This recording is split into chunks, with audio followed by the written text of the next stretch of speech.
एक बार पुनः सी न्यूज भारत पर आपका स्वागत है।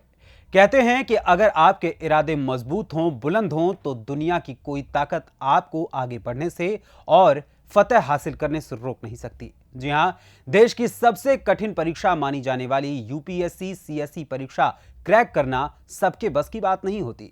हर साल लाखों उम्मीदवार अपने आईएएस आईपीएस बनने के सपने को पूरा करने के लिए सिविल सर्विसेज के एग्जामिनेशन में उपस्थित होते हैं, लेकिन उनमें से कुछ के ही सपने पूरे हो पाते हैं। आज हम आपको एक ऐसे ही आईपीएस ऑफिसर प्रियंका सुरेश मोहिते के बारे में बताने जा रहे हैं, जिन्होंने अपनी मुश्किलों को पीछे छोड़ अपनी कड़ी मेहनत के बल पर सफलता हासिल की है। महाराष्ट्र नासिक के तालुका येवला की रहने वाली प्रियंका सुरेश मोहिते ने आईपीएस बनने का अपना सपना पूरा कर लिया है, जिससे उनके परिवारजन भी काफी खुश हैं।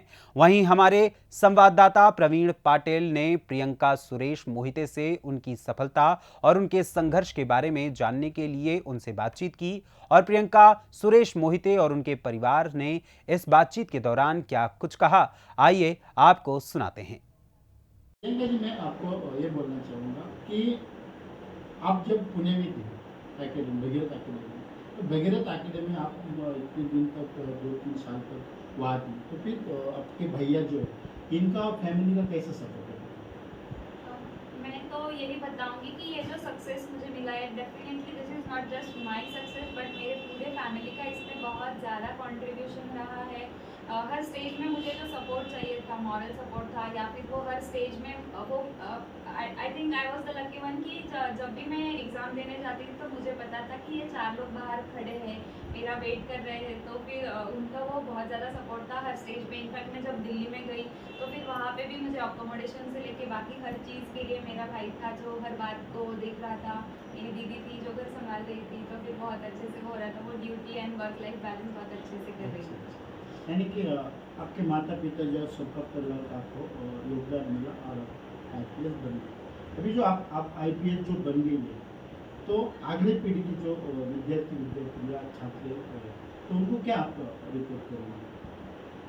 आने वाले बच्चों को, मतलब जो अभी पढ़ाई कर रहे हैं, उनको मैं यही बताऊंगी कि अगर आपका डेडिकेशन है, अगर आपका आपका उस चीज़ में इंटरेस्ट है, तो फिर गिव इट अ ट्राई। अगर आप अच्छे से प्रिपेयर करेंगे, बहुत ज़्यादा मन से पढ़ाई करेंगे और वो इनर मोटिवेशन आपको होगा कि मुझे ऑफिसर बनना है, तो फिर आप ज़रूर बन सकते हैं। बस आपको वो दिल से आपका वो दिल से मतलब होना चाहिए कि मुझे यही करना है। अगर आपने ठान लिया तो nothing is impossible. Priyanka ji का जो कहना है कि अगले जो बच्चे लोग आएंगे वो कोशिश करें, आईपीएस बने, देश के लिए, आप महाराष्ट्र के लिए अच्छा सा पढ़ाई करके वो देश के महान व्यक्ति बनेंगे। प्रियंका जी, मैं आपको ये पूछना चाहता हूँ कि जो अभी बच्चे लोग स्टूडेंट है वो शिक्षण जो करते हैं, उनको स्कॉलरशिप और नवोदय के बारे में आप क्या बताएंगे? मुझे ऐसा लगता है कि हर कॉम्पिटिटिव एग्ज़ाम अगर आप स्टार्टिंग से प्रिपेयर कर रहे हैं तो जो आपका एप्टीट्यूड डेवलपमेंट है वो बहुत अच्छे से हो जाता है। मैंने खुद भी 4th स्टैंडर्ड में जब मैं थी तब मैंने स्कॉलरशिप एग्ज़ाम दिया था। फिर उसके बाद मैंने जवाहर नवोदय विद्यालय एग्ज़ाम जो होता है उनका जेएनवी जो कंडक्ट करती है, वो भी मैंने पास किया था। तो मुझे ऐसा लगता है कि ये जो प्लेटफॉर्म्स होते हैं वो आपको बहुत बड़ी अपॉर्चुनिटीज़ दे जाते हैं। तो मैं कहूँगी कि हर कॉम्पिटिटिव एग्ज़ाम आपने बचपन से ट्राई किया तो आपका एप्टीट्यूड अच्छे से डेवलप होता है।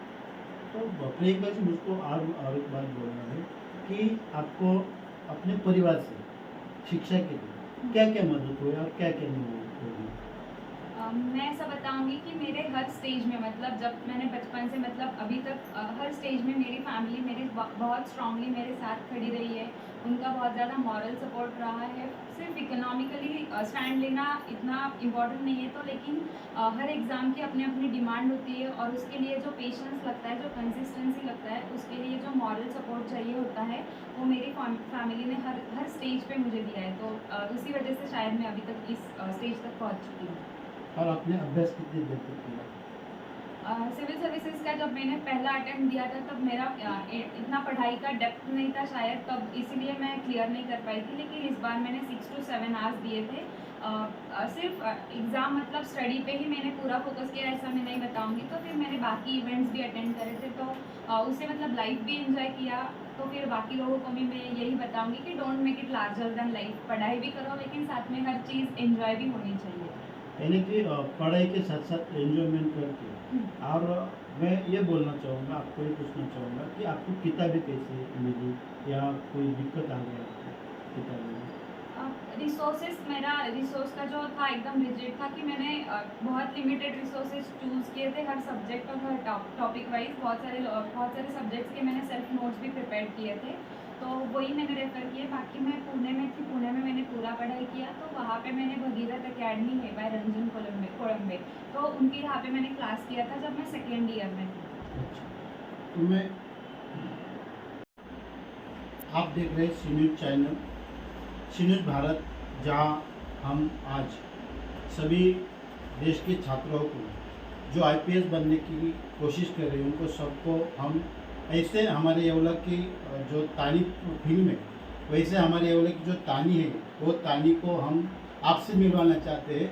उनका नाम है प्रियंका सुरेश मोहिते। वो अभी येवला से आईपीएस बन गई है। हम आज उनकी मुलाकात अपने चैनल पे दिखा रहे हैं। तो प्रियंका जी, मैं आपको एक सवाल पूछना चाहता हूँ कि आपका पूरा नाम बताइए। मेरा पूरा नाम प्रियंका सुरेश मोहिते है। और आपके माताजी पिताजी क्या करते हैं?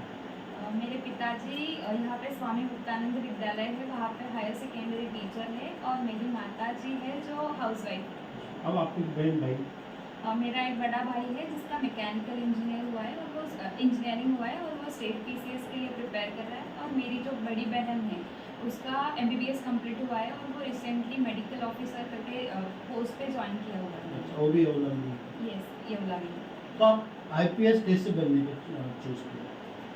ये मेरा यूपीएससी का सिविल सर्विसेज का सेकेंड अटेम्प्ट था, और जब मैं 12th स्टैंडर्ड में थी तब मेरे जो स्कूल प्रिंसिपल थे उन्होंने मुझे इस फील्ड से इंट्रोड्यूस कराया था, और उन्होंने बोला था कि you can prepare for civil services because we have those qualities. तो फिर मैंने सिविल सर्विसेज के प्रिपरेशन के लिए फिर आर्ट्स फैकल्टी ज्वाइन करके फिर प्रिपरेशन स्टार्ट किया। यानी कि आपकी बचपन से सीखने की जो आदत थी, पहले वो नवोदय 6th क्लास में आप नवोदय भी थे, तो वो भी पास हो गई क्या? हाँ, मैंने जब मैं 5th स्टैंडर्ड में थी तो जवाहर नवोदय विद्यालय नाम का जो एग्ज़ाम होता है उस एग्ज़ाम को मैंने क्लियर किया था। फिर 6th to 12th स्टैंडर्ड तक मैं उसी विद्यालय में पढ़ी थी। तो उसकी कुछ फीस मिलती थी आपको शासन की तरफ से? नवोदया जो स्कीम है वो सेंट्रल गवर्नमेंट का है, फिर वहाँ पे जो कुछ भी फैसिलिटीज़ है वो हर चीज़ हमें। जाहिर है कि कड़ी मेहनत, लगन और परिश्रम से हर नामुमकिन चीज को मुमकिन बनाया जा सकता है, जैसा कि प्रियंका ने कर दिखाया। कड़ी मेहनत और लगन के साथ उन्होंने ये परीक्षा पास की और अपने सपनों को पूरा किया। हम सी न्यूज़ भारत परिवार की सभी दर्शकों को यही कहेंगे कि बेटा हो या बेटी, दोनों को एक समान शिक्षित करें। आज के समय में बेटी भी बेटों के बराबर कंधे से कंधा मिलाकर चल रही हैं और एक नए मुकाम को हासिल कर रही हैं, और साथ ही साथ देश का नाम भी रोशन कर रही हैं। इसलिए आप लगातार बेटा और बेटी दोनों को शिक्षित करिए, ताकि वो दोनों ही आपके और समाज के और साथ ही साथ देश के नाम को रोशन कर सकें। फिलहाल अभी के लिए दीजिए इजाजत। एक छोटे से ब्रेक के बाद पुनः हाजिर होंगे कुछ और खबरों के साथ। बने रहें सी न्यूज़ भारत के साथ। हर खबर आपके साथ, आपके हाथ।